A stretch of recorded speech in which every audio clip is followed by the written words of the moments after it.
La mujer de la fila cuenta lo que le pasa a las mujeres que visitan a personas que están privadas de libertad. Cuando la cárcel llega a la vida de una familia, se instala en el living de tu casa. Yo tuve la suerte, pude dejar de trabajar. Yo tuve una casa que pude vender para venirme a vivir a lo de mi mamá y pagarle al abogado. Hay gente que todo eso no lo tiene. Fue muy sanador el hecho de hacer la peli. Andrea, contanos un poquito cómo fue ese encuentro con Natalia Oreiro y cómo empezó ella a construir el personaje. Un día Benjamín me dice, vamos a la casa de Natalia. Me encontré tomando el té con Natalia Oreiro en la casa de Natalia. Y le dijo a Benjamín, sí, yo quiero hacer esta película, tal fecha tengo disponible para el rodaje. Y yo lo único que me acuerdo que le dije es, te pido por favor que esta película sea luminosa. Entonces ella me dijo, mira, yo ahora puedo elegir qué personajes hacer y quiero hacer este tipo de personajes. ¿Cuál es el impacto que la peli vino a sumar? Habilita un diálogo, habilita hablar de secretos, habilita a poner palabra a estas cosas, buscar otras maneras de comunicar. Una forma, digo, no es podría haber sido un documental, pero digo, una actriz conocida, algo muy bien hecho desde lo artístico, digo, porque es un producto de calidad, que está muy bien hecho, bueno, hace que otros puedan tomar el mensaje.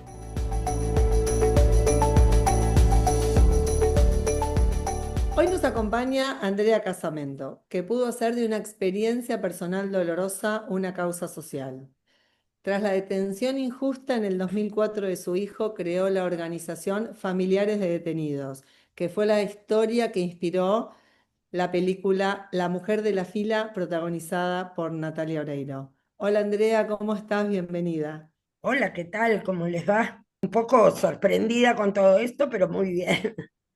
Me imagino. Contanos un poquito de qué se trata La mujer de la fila.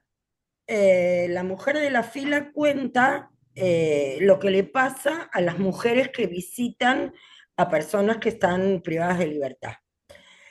Desde la sorpresa cuando recibís la noticia a todo ese transitar por la cárcel mientras que una persona, un ser querido, está detenido. Y después cuenta un poquito los principios de la organización. La organización Asifat lleva ya 20 años, pero claro, esto, digamos, la peli está situada en el 2004, en donde la organización recién empezaba. Contanos un poquito cómo fue ese momento en que te enteraste que tu hijo iba detenido.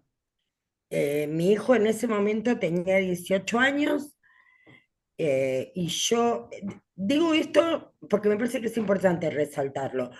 Yo había ido unos días antes, era la época que habían secuestrado al hijo del señor Bloomberg, entonces había marchas y yo había ido, todos reclamamos por seguridad, y a los 2 días confunden a mi hijo con alguien que había robado 4 empanadas, pero lo detienen. ¿Cómo me entero? Recibo un llamado de teléfono, yo estaba en la casa de una amiga, me dicen que mi hijo estaba en una comisaría, yo pensé que lo había atropellado un auto, o que había tenido un accidente, o que lo habían robado a él.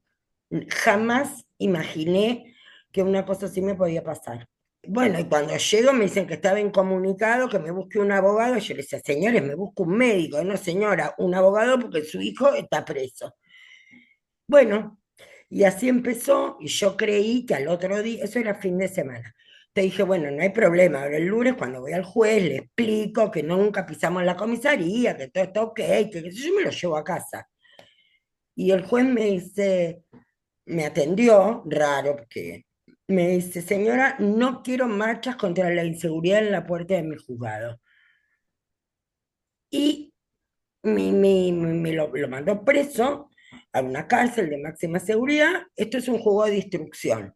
Juego de instrucción es el que tiene que juntar como las pruebas y después lo va a juzgar un tribunal oral. Me dice que lo resuelva otro tribunal. Mientras tanto, hasta el juicio se tiene que quedar preso. Bueno, y así fue.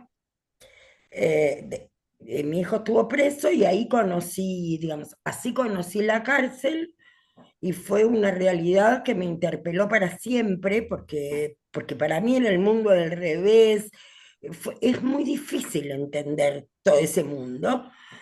Eh, Después mi hijo salió porque a los 8 meses, en realidad tendría que haber esperado 2 años para el juicio, pero insistí, iba todos los días al juzgado a ver si, no sé, si alguien se había enfermado, por alguna razón no habían podido realizar ese juicio para que pusieran el de mi hijo ese día. Finalmente habilitaron un horario a la tarde, en general los juicios son a la mañana, pero habilitaron un horario a la tarde y salió absuelto. En el juicio mismo lo soltaron y me lo llevé a casa. Es decir, ese momento fue, ese llamado telefónico en tu vida fue un antes y un después.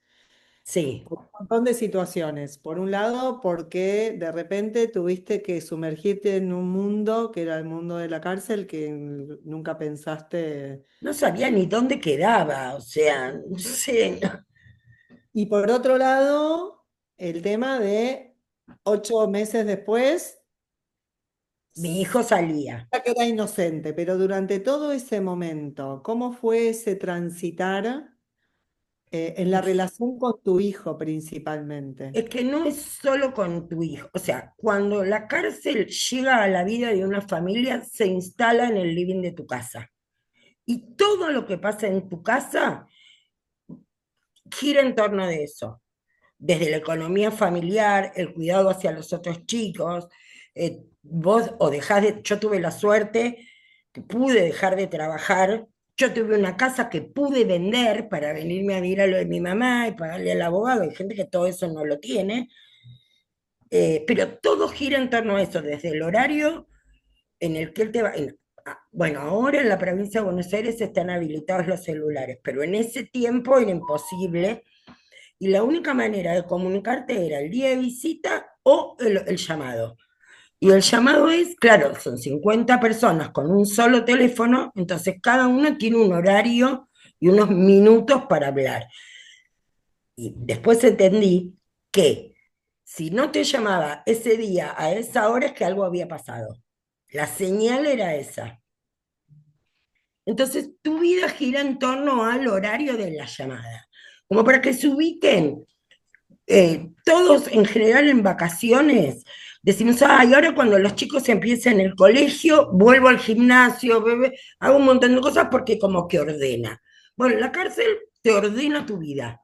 Toda tu vida rige en función de De lo... eso, de tener plata para comprarle la comida para llevar, de llevarle la comida, del día de visita que vos no elegís, sino que el que te día, el día que te corresponde, el horario que te corresponde. Vemos en la película que el foco está puesto en mujeres que son las que van, las que acompañan. Contame un poquito por qué se eligió ese eje en función de tu experiencia y en lo que vienen trabajando desde la organización. Hace 8 años yo di una charla TED.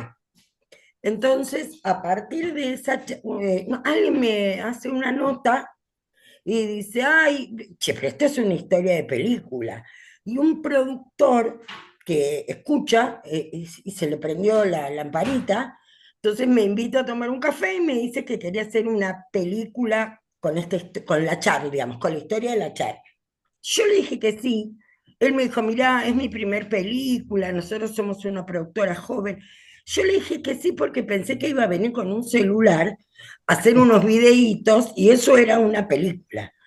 Bueno, hoy, 8 años después me enteró lo que es una película, pero yo pensé que era eso y me pareció que estaba bien, digo, del mismo modo que yo había aceptado hacer la TED, porque me parece que había una historia para contar, eh, en la que otros se iban a encontrar y que hay un mundo que como yo en aquel momento, hay un montón de personas que no conocemos y, y me parecía que era importante que se conozca, porque hay cosas que si lo conocemos, a lo mejor hay cosas que podemos cambiar. Entonces, digo, por eso acepté dar la TED, no, no para contar mi historia personal, porque todos tenemos historias personales muy valiosas y no todos damos una charla TED o hacemos películas y seguramente tenemos historias de película.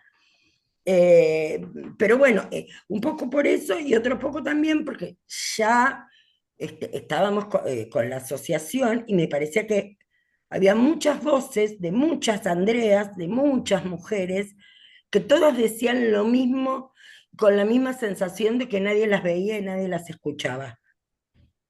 Entonces, bueno, por eso acepté la TED, por eso acepté la peli, y también porque siempre soy un poco que no mide, no sé, no sé a dónde voy.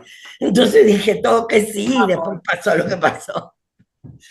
¿Cuándo fue que te llamó ese productor y cuándo vimos la película terminada? 8 años después. 8 años después, fue desde ese momento. Durante 8 años, claro, era una productora chica, hubo muchas vueltas, porque que tenían que conseguir el financiamiento y hubo muchísimas vueltas. Eh, que con el diario después uno dice, qué bueno que pasó eso, porque el director de la película iba a ser uno y después terminó siendo Benjamín Ávila, la actriz, no sé quién iba a ser, pero como vino Benjamín la trajo a Natalia, y bueno, las cosas se Había tenían pasado en Infancia en Clandestina. infancia clandestina. Entonces, nada, es que bueno, después hubo un primer guión que yo les dije, chicos, esto no. Digo, tiene que tener un fin social. La novela rosa, Justo te no. iba a preguntar, ¿cuánto vos habías podido intervenir cuando viste ese primer guión? ¿Trabajaste en conjunto con ellos? ¿Ellos se inspiraron en la charla TED? Y sé que hay algunas escenas que están ficcionadas, porque lo aclaran también en el final de la película. Contanos un poquito ese proceso de la producción de la película.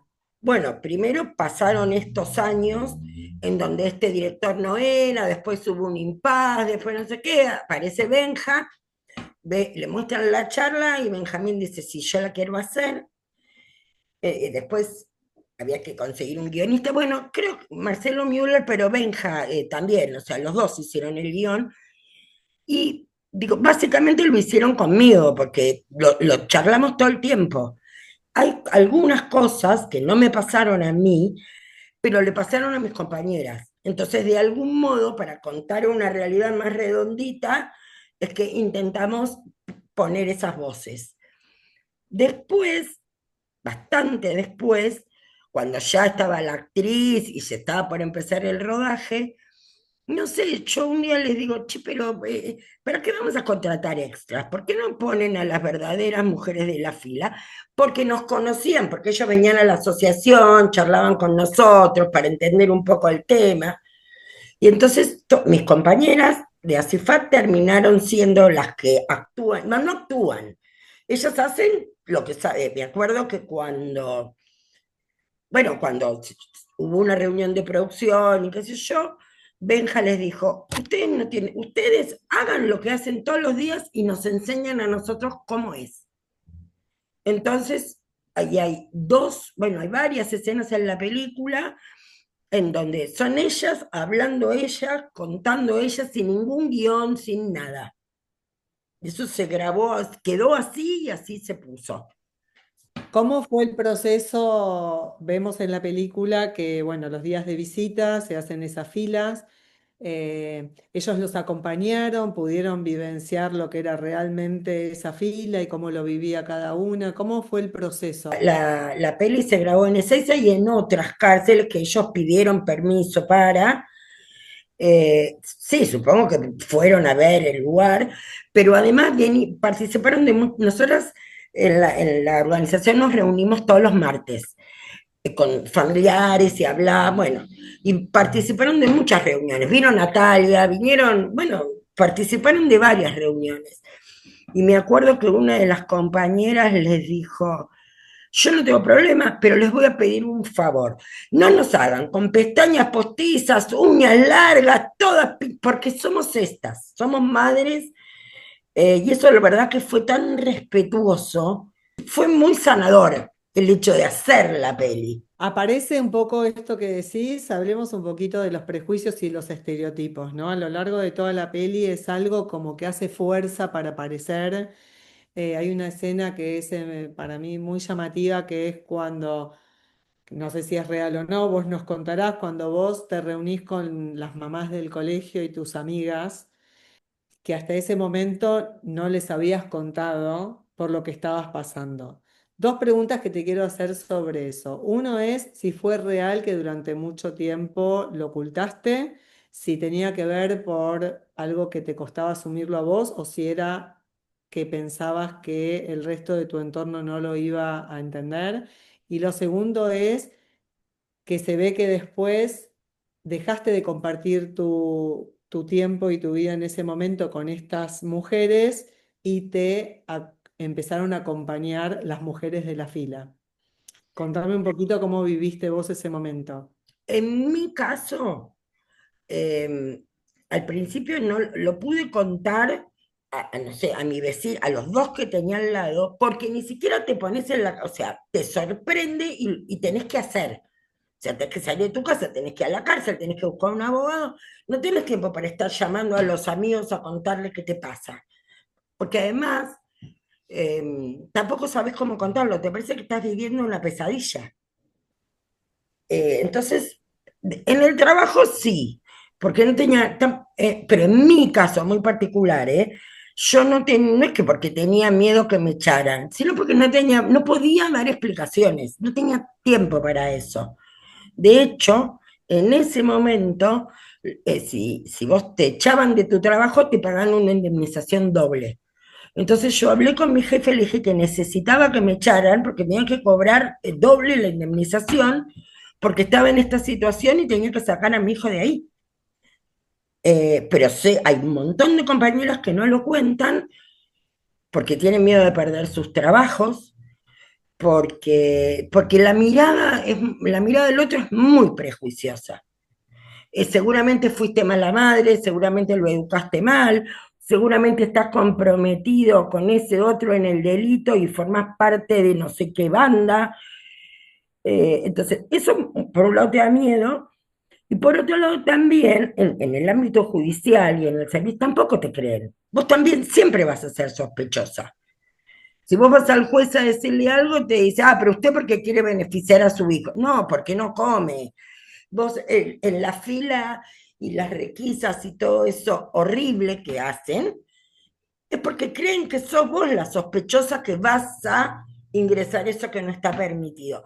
Entonces es muy difícil con esa carga, eh, con toda la emocionalidad que te está pasando, encima explicar. Y además, hay mucha gente que no es que no te cree, no entiende. Mi mamá no entendía, me decía, pero ¿por qué estás tan angustiada si ahí lo están cuidando? Y yo decía, pero yo en la fila escucho otras cosas. No es que yo estoy escuchando que les pegan. No, no puede ser eso. Claro, uno no imagina. ¿Cómo fue que a tu hijo lo llevan preso?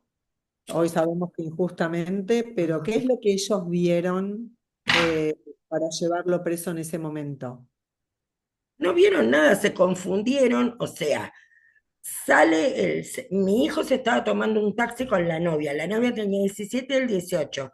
Él estuvo en ese bar, comió, pagó y se tomó un taxi. Pero sale el señor del bar y dice, me robaron, me robaron. Y un policía que estaba comprando chicles, no sé, en un kiosco, manotea, y el hombre se ve que señaló, no sé, estaría, no sé, y manotea a esos dos chicos.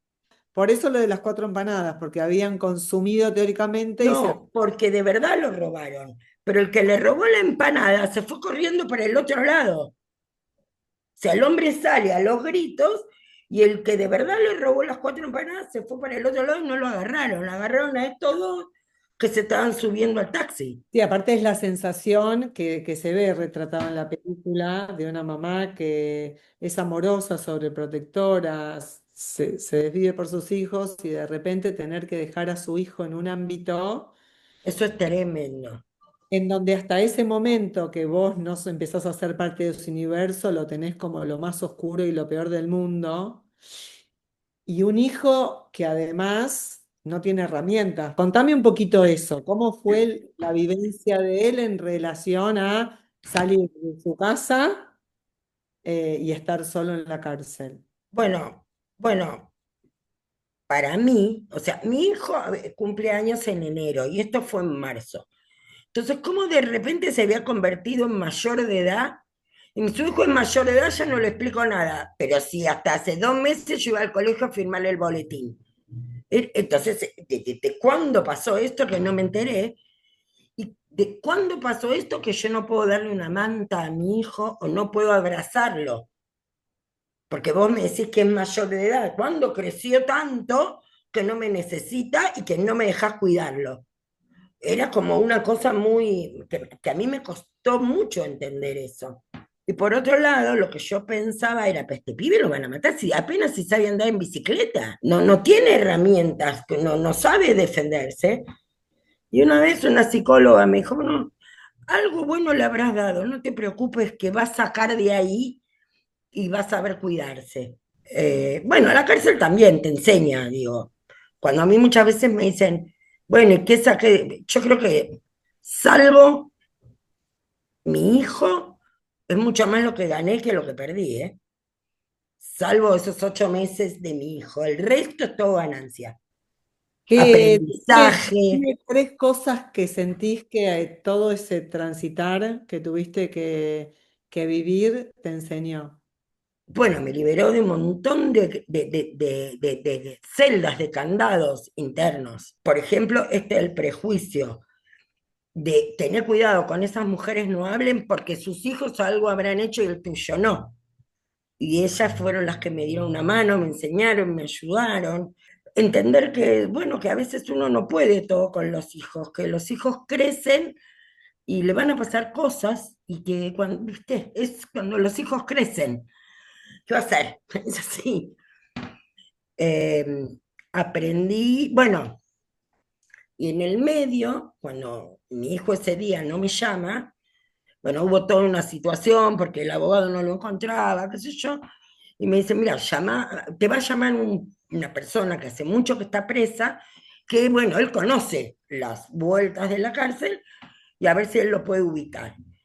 Bueno, y esta persona me llamó, Y es yo la ya a figura esta del altura estaba despojada de todo en esta vida, ¿eh? Y le digo, señor, yo necesito que usted me diga a dónde está mi hijo, porque yo estoy segura que mi hijo está muerto y no me lo están diciendo. Entonces me calmó, no sé, pero me hablaba con una firmeza como que era, no, estás exagerando. En un rato te va a llamar y a las 2 horas me llama mi hijo. Y me cuenta que no me podía llamar porque estaba sancionado, qué sé yo, que en 2 días le iban a levantar la sanción y que yo lo iba a poder ver. Pero todo eso no te lo explica nadie, ¿eh? Lo aprendes así. Entonces, bueno, yo le agradezco a Alejo, me vuelve a llamar, y no sé por qué, pero me había robado por lo menos media sonrisa en esos 8 meses. Y yo sentía como un alivio, porque él me entendía todo lo que yo le estaba diciendo, él entendía mi incertidumbre, él entendía lo que me estaba pasando. Entonces a mí me encantaba, entonces yo esperaba el llamado de mi hijo y el llamado de él. En la película lo que se ve, Andrea, es como que es en el momento en que vos podés empezar a descansar y contar con alguien. Se ve como que en Sí, Alejo mira y cómo fue. en las Sí, mujeres en la fila como un alivio que en algún momento vos podrías sostenerte en alguien. sí, era como que él, yo decía, pero es verdad todo lo que estoy escuchando afuera, ¿viste? Y él, como que, y yo le creía, no era un desconocido, no sé, mis amigos de la calle, porque a ellos no les creía nada, le digo, pero anda, quédate ahí adentro y después contame. En cambio a él, yo le creía lo que me decía. Y un día le digo, bueno, yo te voy a ir a visitar, anotame, qué sé yo, te quiero agradecer, te voy a llevar una torta, no sé, agradecerte. Y cuando voy a esa visita me lo encuentro a mi hijo con él. No se juntaban nunca, eran dos pabellones distintos. Entonces le digo, ¿pero qué hace él acá? Me dice, pedí que lo trajeran, porque vos no querés verme a mí, vos querés ver a tu hijo. Claro, me había regalado a mi hijo 2 minutos más, ya está. Entonces le dije, bueno, pero ¿y qué puedo hacer yo por vos? Entonces él me dijo que cerca de mi casa vivía su hija, él tenía una nena chiquitita, en la peli es más grande, que era chiquita y que hacía varios años, 2, 3 años que no la veía y que fuera a averiguar cómo estaba su hija. Bueno, entonces hablo con la mamá de la nena, un amor, me dice, mira, Alejo es un tipo macanudo, se las manda, qué sé yo no tengo problema en que él vea a la nena. Lo que pasa es que yo tengo una vida nueva con un marido y otros chicos y yo no la voy a llevar, pero no tengo problema en que vaya. Bueno, después la llevé yo años a Micaela. Bueno, entonces este amor por nuestros hijos, no sé, pasó algo y que yo me casé con Alejo. Me casé hace 20 años. Me casé, tuvimos un hijo, Joaquín, no, 21, porque Joaquín tiene 20. Y lo visité durante 16 años más. O Se sea, casaron cuando él Juan, estaba privado de la libertad. nos casamos en la cárcel y nos casamos porque eran tan complicados los papeles para ingresar. Entonces un día le digo, bueno, no sé, dale, casémonos, que así me hacen menos preguntas. Y él se la recreyó, porque a las 2 semanas tenía un cura, el registro civil, había armado tú un casamiento. ¡Ey, te lo tomaste en serio! Bueno, y vos decís que tu historia no es de novela, mirá, hasta que Bueno, surgió un sí, qué sé condimento yo. del amor. Bueno, hace 6 años que Alejo salió, y estamos juntos, y Joaquín hoy tiene 21, y bueno, acá estamos. Contanos el momento más doloroso que te tocó vivir en todo ese proceso con tu hijo y el momento más luminoso. Bueno, hubo varios. El más doloroso fue verlo esposado cuando yo le digo al juez, no, pero déjemelo que, encima qué tonta, porque le dice, bueno, ¿dónde queda la cárcel? Yo lo llevo, no sé, cualquier cosa, dije.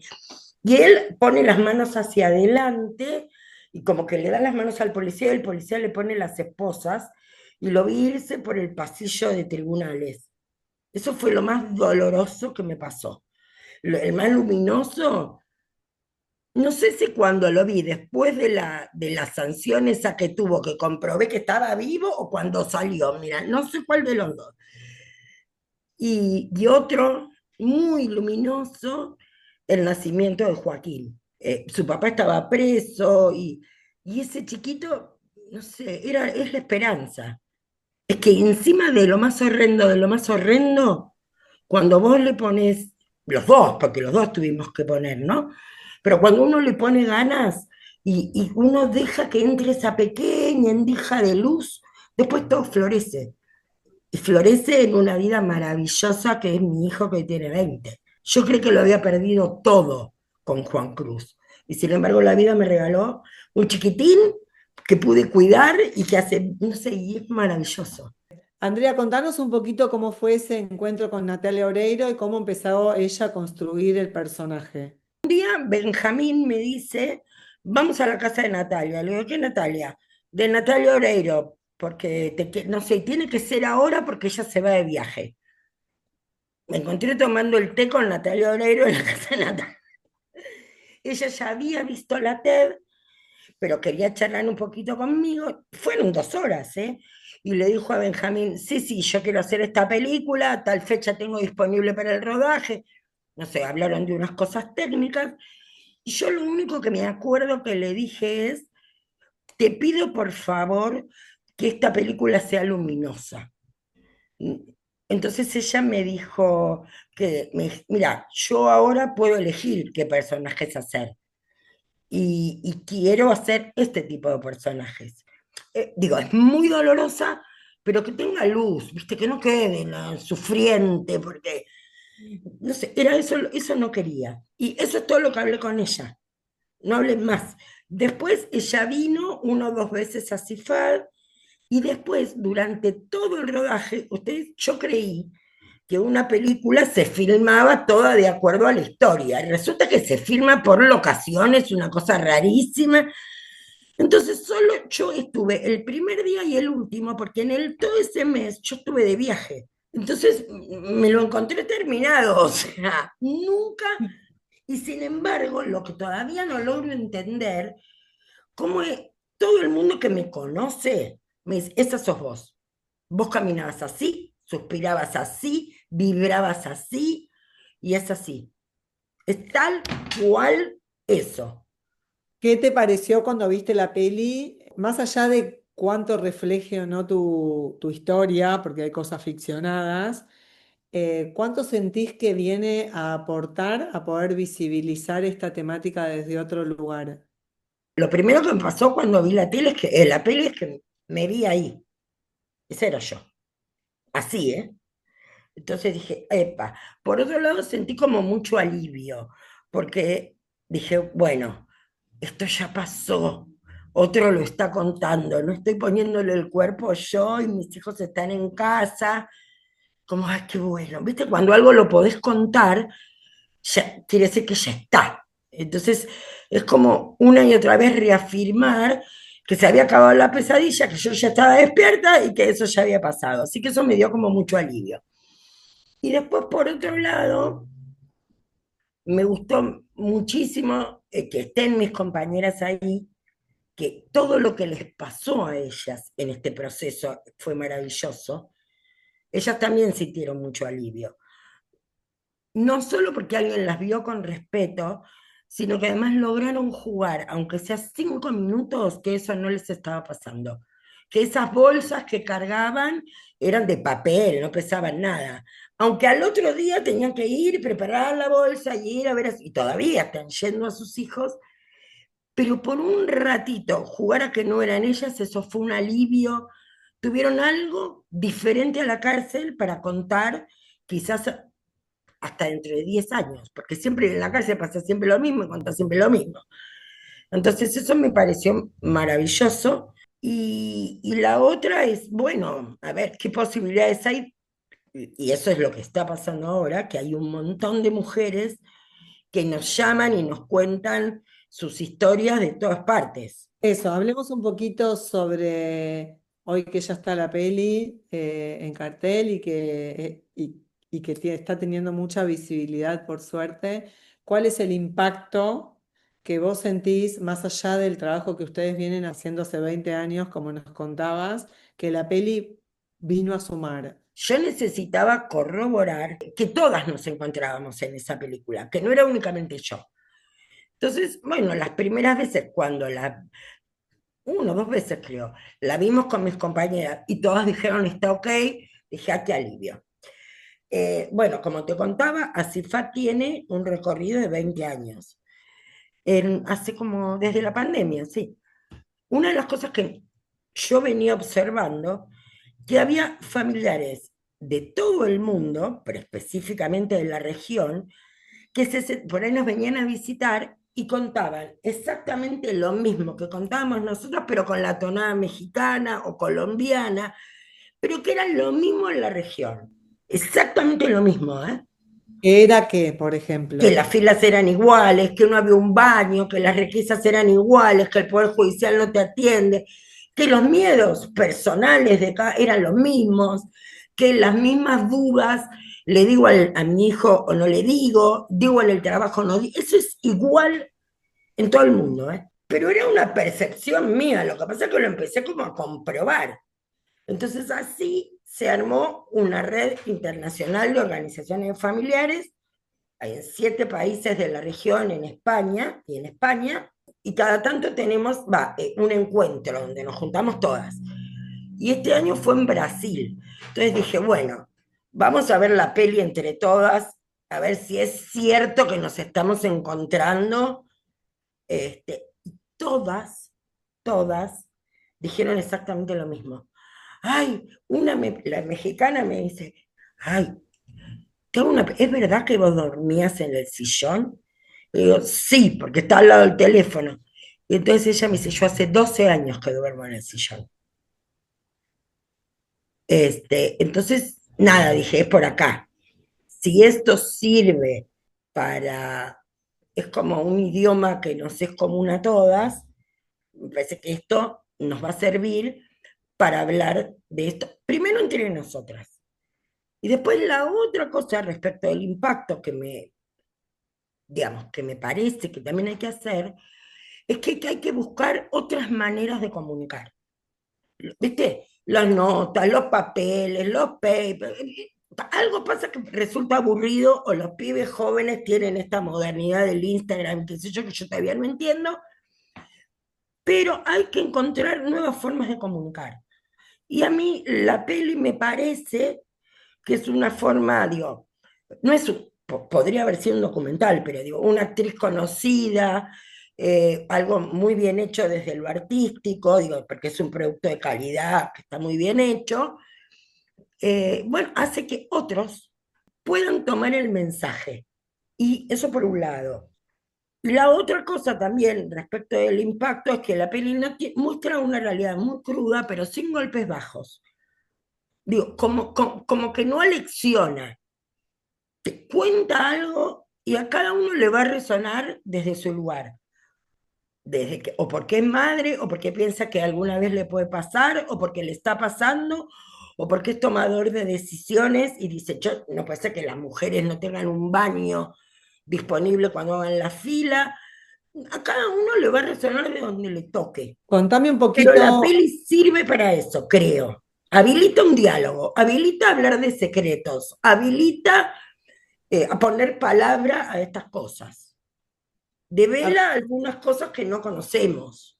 Sí, como a representar que esto también es parte de la sociedad que estamos, que muchas veces cuando no se muestra o no se cuenta o se elige contar siempre la parte de el delito y el víctima y poner a esas personas como victimarias, creo que la peli lo que logra mucho es conectar con las personas que son parte de eso y con la humanidad que dentro de ese Exactamente. entorno carcelario también existe.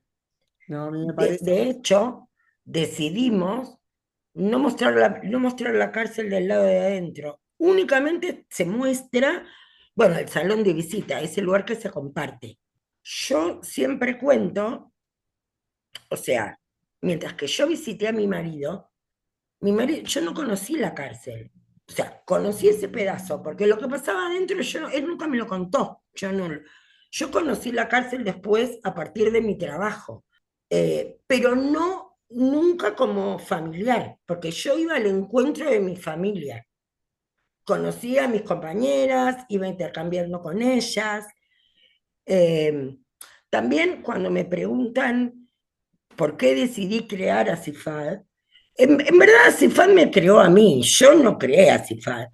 Cuando el día que me casé, una compañera que ahora falleció, pero si no estaría, que se llama, le decíamos la 22, ella, salgo de casarme, salgo y la veo paradita y le digo, ¿qué haces acá? Si hoy no estudié de visita.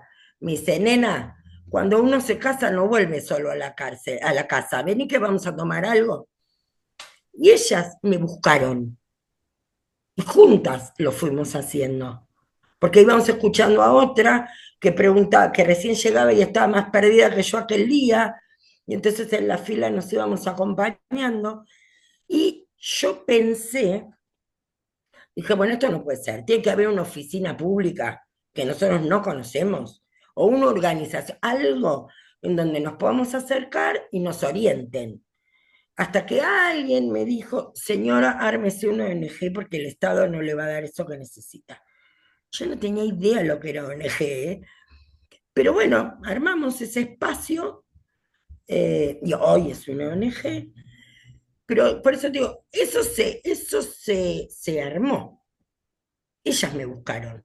Y hoy, ¿cuál es el rol que cumplen frente a una La persona, asociación, asociación? uf, Ustedes hacemos muchas cosas. contanos un poquito.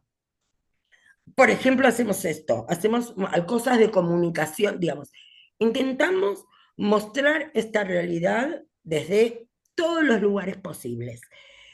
Y una pregunta que yo les hacía a mis compañeras, le hice mucho, porque me decían, no nos ven. ¿Y para qué querés que nos vean? ¿Qué es lo que querés decir? ¿Qué querés que vean? Y lo que pasa, por un lado, es de qué manera, digo, se habla mucho del patriarcado y del rol de cuidado y del rol de las mujeres. Debo decirles que si nosotras no llevamos comida a la cárcel vuela por los aires. Somos nosotras, cuando nosotros llevamos esas bolsas, es porque estamos alimentando a 6 personas, porque 2 tienen visita y el resto no. Y en la cárcel a veces se matan hasta por una cebolla porque de verdad hay hambre. Y si nosotros no trabajamos doble o triple para llevar la comida o para llevar ropa de abrigo o para llevar un papel higiénico, eso termina, es un mundo re violento. Entonces ahí vamos. Después la otra cosa que hacemos es también llevar humanidad. Ponemos palabra, vamos nosotras ahí. Y hace que cuando alguien está nervioso, enojado, dice, bueno, llámame, pensemos, eso baja un montón el índice de conflictividad. Y la otra cosa que pasa es que así como los tenemos que atender cuando están presos, peor aún es que los tenemos que atender cuando salen. Porque si nosotros no los podemos mantener, si nosotros no tenemos un lugar donde duerman, si nosotros no nos ocupamos para que puedan empezar a desenvolverse de otra vez, como no sé cómo explicar, como acomodarse un poquito y entender que se tome el colectivo, que la tarjeta sube, que los tiempos, todo ese mundo lo La tienen famosa que reaprender. reinserción. Lo tienen que reaprender, porque esos hábitos los perdieron a lo largo del tiempo. Y si no somos nosotras quienes estamos ahí con paciencia, eso no va a ocurrir. Eso no va a ocurrir. ¿Y cómo es el, si es de la asociación que trabajan? Porque hace un ratito venimos hablando de todo el universo de quien está preso y de sus familias, ¿no? Y de cómo se revinculan con un nuevo aprendizaje de vínculo a partir de esta nueva situación.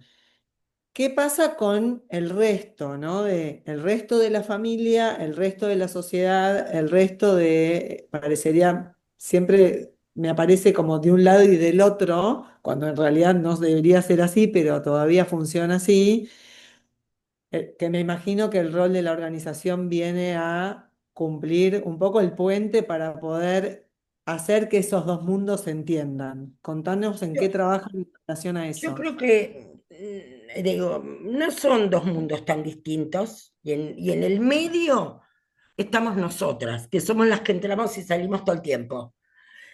Eh, Acifá tiene como 6 líneas de trabajo.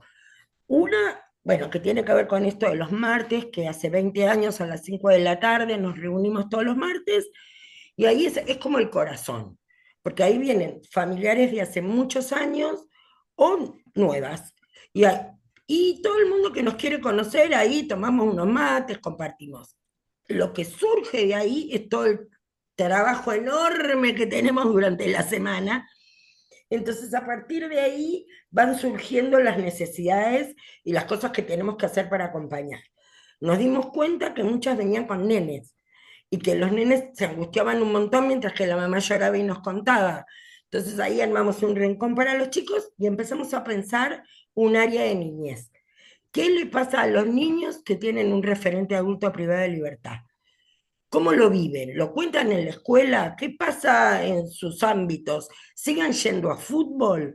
Y también trabajamos con las mamás, esto de le digo, o no le digo, entonces, no sé, hay cuentos, buscamos herramientas de cómo trabajar con los chicos esos temas. Después tenemos Es otra decir, área, perdón, André, sí, es decir que ustedes ya tienen un grupo que me imagino que son los que conforman la asociación, conocen una persona que tiene un familiar privado de la libertad y les dice, mirá, existe esta asociación, venite el martes y a partir de ahí ustedes tienen de la escucha acuerdo a y lo que trae, ok. vamos viendo. Y A quiero veces decir, no trae nada, llora nada más. Y está bien, puede venir todas las veces que quiera y después vamos viendo. Y después ok. otras se van quedando para acompañar a otras. Y muchas son las mujeres de la fila que compartieron con vos en el momento que te tocó vivir esa experiencia. No, de la fila quedamos 4, porque bueno, ya te digo, una se hace 20 años, una se murió, la otra se fue a España, pero quedamos 4. Pero hay otras, nuevas, nuevas. Unas hace 10, otras hace 15, otras hace 7, pero todas ahí estamos. ¿Y por qué pensás vos que sigue siendo muy complejo a nivel social poder contar cuando una persona tiene a un familiar preso?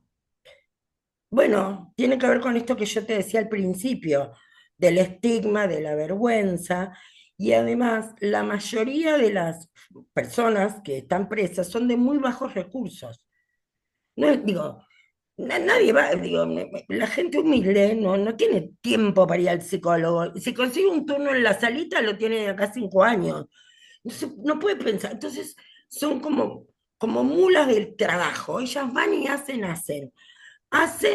hasta que sus cuerpos se ven debilitados, hasta que vos decís, che, pero ¿te hiciste el Papá Nicolau? No, hace 15 años, no. Le digo, pero ¿y cuándo fue la última vez que fuiste al cine? Ah, no, yo de casa al trabajo y del trabajo a la cárcel. Entonces también lo que empezamos a hacer a partir de este grupo, bueno, las que tienen más ganas y ya van andando un poquito más, ¿y qué es lo que soñás? Y quisiera terminar la escuela. Entonces vamos acompañando todos esos procesos de estas mujeres en su vida cotidiana, intentando de que la cárcel se las lleve puestas, porque ellas no están presas. Muy Después interesante. tenemos otra línea de trabajo que es ACIFAD y la comunidad. Y entonces ahí universidades, esto que estamos haciendo, bueno, ¿cuánto podemos intercambiar con la comunidad? Que la comunidad se involucre en todo esto que hacemos. Y bueno, y tenemos hemos hecho millones de cosas. ¿Y Pero cómo una de pensás las que la formas, comunidad se puede sumar al trabajo que ustedes hacen? bueno, pero se pueden sumar con ideas, con manos a la obra, nos pueden donar cosas, se pueden sumar a nuestros proyectos, pueden ayudarnos a mejorar nuestros proyectos. Nosotros tenemos uno que es a jugar con papá. Y vamos a la cárcel un día con los chicos a jugar. Y esto de jugar, lo que pasa es que juegan más los presos que los chicos, y después y lo que te dicen ellos es, bueno, pero es que mi papá nunca jugó conmigo, yo no sé jugar. Entonces, trabajamos con ellos después de haber hecho la actividad y las familias, muchas vienen y seguimos acompañando esos procesos y por ahí vemos que hay pibes que no estaban anotados en la escuela, entonces la trabajadora social va viendo cómo, bueno, vamos a comedores, en fin, de espacios en donde sabemos que hay mujeres familiares metidas en esos nichos y que ellas no lo contaron. Hay una frase en la película que vos le decís al juez, creo que en los primeros encuentros que tenés, que decís, somos una familia de bien. No sé si esa frase es Bueno, real. porque era muy al principio. Yo creía que las familias, qué sé yo, que había familias de bien y otras que no tanto.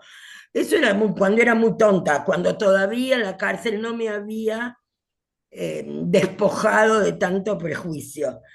Pensé que había unas y otras. Yo creo que somos todas y que cada uno hace lo mejor que puede. Algunas pueden más, otras pueden menos. Y creo que para las que pueden menos, bueno, entonces las que podemos más tenemos que colaborar con esa otra que puede menos. Pero les aseguro que no hay una madre, miren que he conocido madres, o esposas o mujeres, que haya traído un hijo al mundo para que haga daño.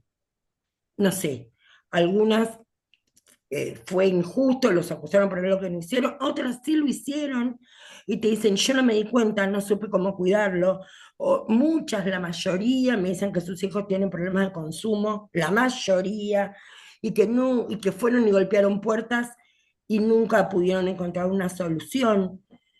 Pero son mujeres que han hecho lo que han podido, todas, ¿eh? Es un problema que es sistémico y tiene un montón de aristas y no hay una sola causa de por qué se llega ni una sola causa de cómo salir. Creo que Es verdad, pero sí es verdad que la droga tiene mucho, ¿eh?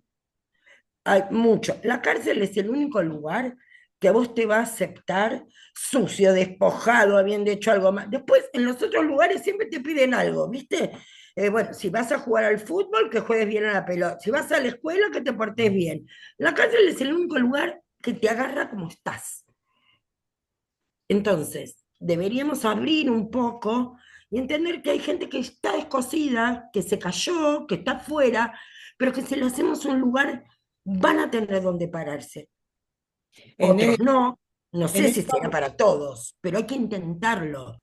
¿y cómo es la vida de él hoy, post cárcel? Ahora soy abuela. Tengo, tengo una nieta de 4 años.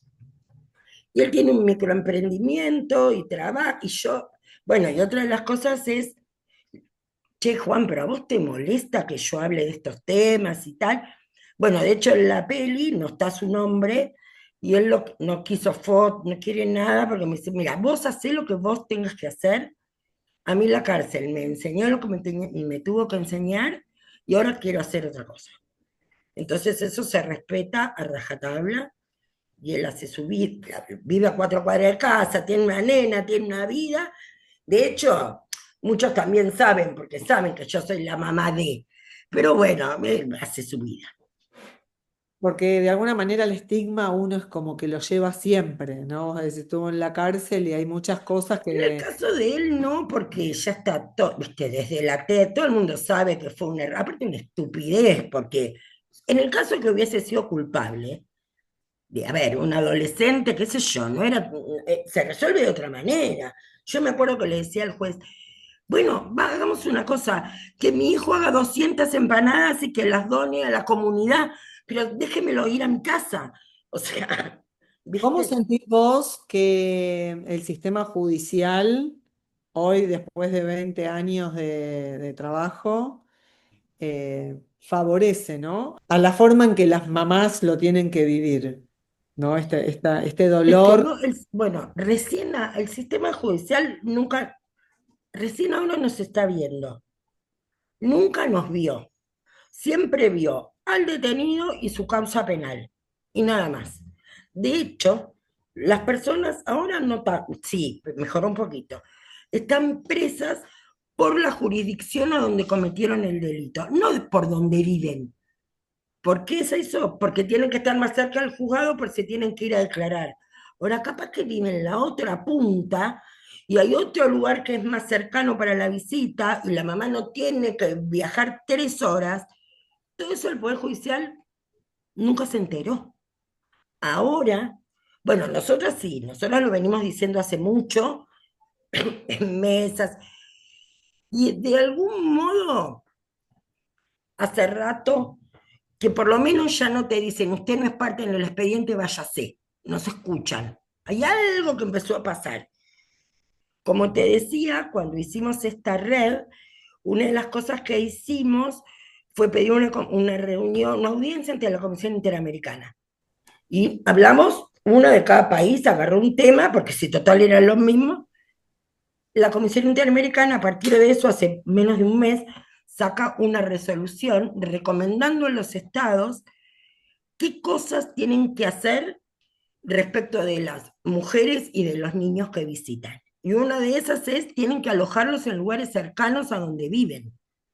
Claro, Tienen que a que veces tener un baño para que esas mujeres vayan al baño.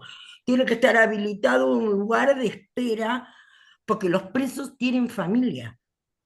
Va a pasar mucho tiempo hasta que eso se logre en toda la región. Pero es lo mismo, no es lo mismo tener una resolución que no tenerla, porque antes éramos 4 viejas lloronas que lo contábamos, hoy ya hay un marco legal que le está diciendo a los estados, señores, ojo, tienen que cuidar los derechos de estas personas de ir a visitar a alguien en dignidad, dignamente. Tienen que haber dispositivos electrónicos para la requisa. Mirá qué estupidez. Y yo cuando digo esto, todo el mundo me dice, no lo pensé. Todos los que tomamos un avión alguna vez pasamos por la requisa del aeropuerto y nadie se siente vulnerado en sus derechos. ¿Por qué no hay en las cárceles el mismo sistema, con el mismo respeto y el mismo cuidado? Si es tan peligroso meter una granada dentro de un avión que adentro de una cárcel. ¿Por qué? Nadie te señala en el aeropuerto y te dice atrás y no sé qué. Te tratan bien, te dicen ponga el celular acá, pase por acá, haga, y bueno, esto es igual. sí, hoy la tecnología podría ayudar mucho Pero es a... que, claro, Bueno, el claro, tema este de la visibilidad, supongo que el aporte de la peli también en venir a validar los derechos, primero mostrarlos y después validar que estas mujeres y esas familias tienen derecho, a pesar de tener un familiar en la cárcel, a ser miradas, respetadas, cuidadas y construir un entorno favorable. Bueno, creo Exactamente. que ojalá venga a sumar a favor de eso. Este último tiempo se hicieron varias ficciones, ¿no? Visibilizando un poco, están la de los espartanos, en el barro, no sé si lo pudiste ver, ¿qué pensás? ¿Cómo se representa la vida de la cárcel? Y si pensás que la sociedad está permeable para consumir este tipo de contenidos. Yo creo, bueno, los espartanos sí, porque es una obra maravillosa. Por ahí a alguien no le interese, pero digo, la verdad que es todo, es sumar, sumar, porque desde el deporte y todo lo que han hecho es maravilloso. Algunos se querrán involucrar, otros no, pero nadie puede decir que eso no corresponde. El barro es una ficción total, y si vos la querés mirar un poquito más, es un concurso de delitos. Si todo eso fuera cierto, a mí lo que me preocupa es que la sociedad todavía duda y no está horrorizada. ¿Es en serio que a las mujeres le roban los hijos? Pues si alguien tuviera alguna duda de que una mujer embarazada en la cárcel, la directora del penal o no sé quién, como cuenta la serie, le puede robar el chico y venderlo a no sé dónde, tendríamos que estar todos escandalizados. Y todavía hay gente que te pregunta y te dice, "Che, pero eso pasa, y si pasara, ¿qué estamos haciendo nosotros que no nos estamos dando cuenta? De veras que no, no es así, ¿eh? Te Pero la pregunto, duda es la pregunta. yo te hago esta pregunta. ¿Qué estamos haciendo nosotros como sociedad para prevenir un montón de cosas que tal vez podrían prevenirse y que las cárceles tengan mucho menos gente de las que tienen?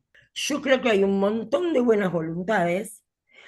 A ver, lo primero que creo es que esto es algo que tiene que hacer el Estado, que la sociedad civil tiene que acompañar, pero que tiene que ser una política, digo, una política de Estado, no de una gestión de gobierno. Y todos tenemos que avalar que las barbaridades que hoy día pasan en la cárcel, que no son las del barro, pero otras, eso no puede ocurrir.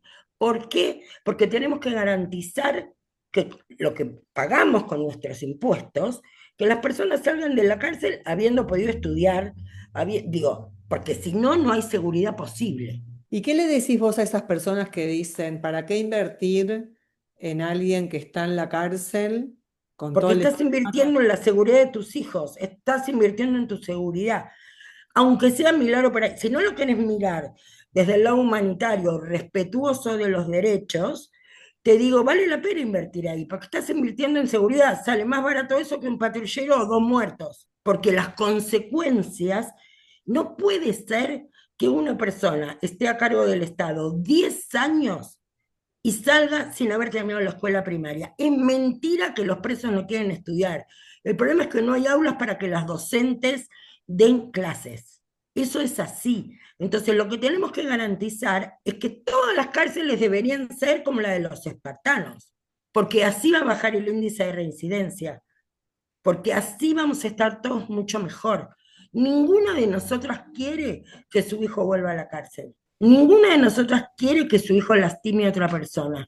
Ninguna. Y somos las primeras en pedir esto, en pedir que las cárceles sean dignas y cumplan con la función que la Constitución dice. Si pensamos que con el castigo vamos a lograr algo, no, estamos equivocados. En estos 20 años de venir acompañando procesos, familias, ¿cómo ves esta posibilidad de que cuando uno lo transita en red, en comunidad y encuentra un lugar de pertenencia, aporta a la reinserción de estas familias?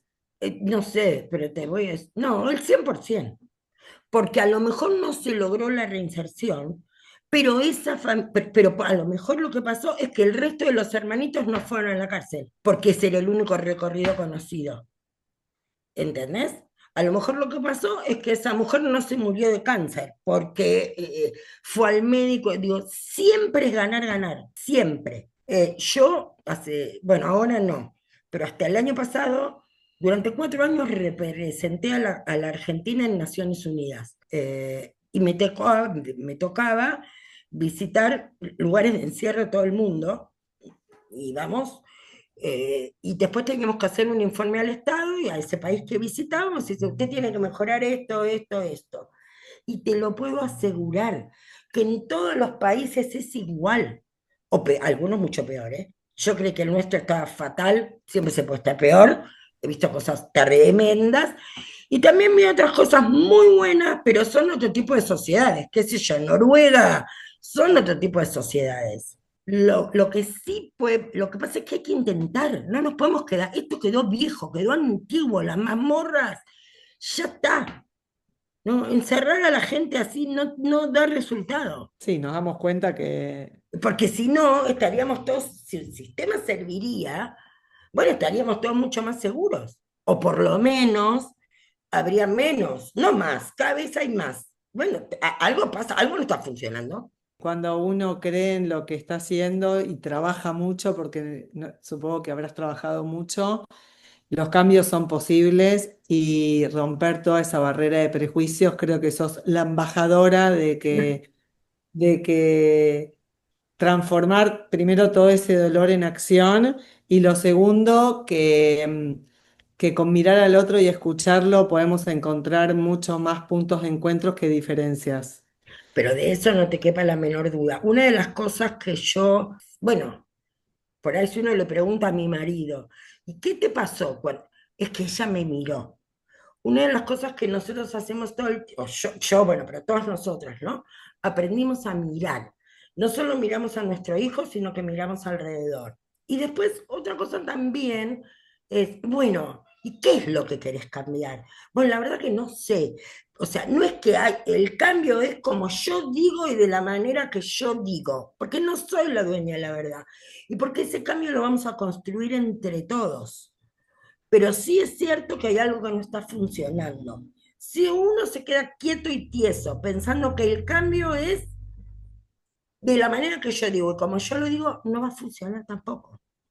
Algo que a mí me encantó de la peli, que creo que habrá sido una elección, es quedarse con esos pequeños momentos que uno puede compartir, porque ese encuentro cada semana en el comedor sistemático, sentados uno a uno, enfrente, mirándose y compartiendo algo rico, eh, hasta parecía como que cambiaba de color la película, ¿no? Sentía como que en ese universo de todo caos, de problemas, de algo muy grande que a veces uno piensa que nada va a cambiar, rescatar esos pequeños momentos de luminosidad, como te gusta decir a vos, creo que por lo menos para mí fue una gran enseñanza de la peli.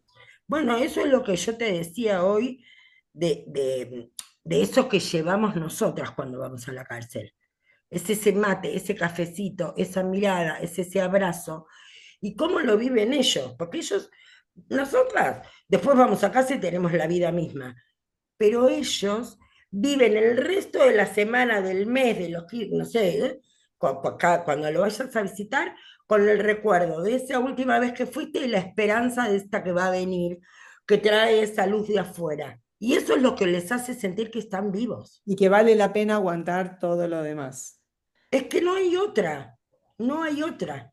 Ir rescatando desde ahí. En la medida que vos tenés un cachito donde pisar, después eso va creciendo, pero hay que tener un mínimo de piso chiquitito. Y ahí es donde nosotros vamos y les vamos diciendo, dale, y estudiar, y tener confianza, y que lo vas a lograr. Y así van, digo, qué sé yo. Y vamos construyendo también, porque es uno con el otro. André, gracias por esta conversación y ojalá que tanto la peli como todo el trabajo que ustedes hacen permita visibilizar estas personas, estas situaciones y que permita más acercamiento que alejamiento. Así que bueno, gracias y vamos por más. Bueno, muchísimas gracias. Nos vemos. Gracias. Chao.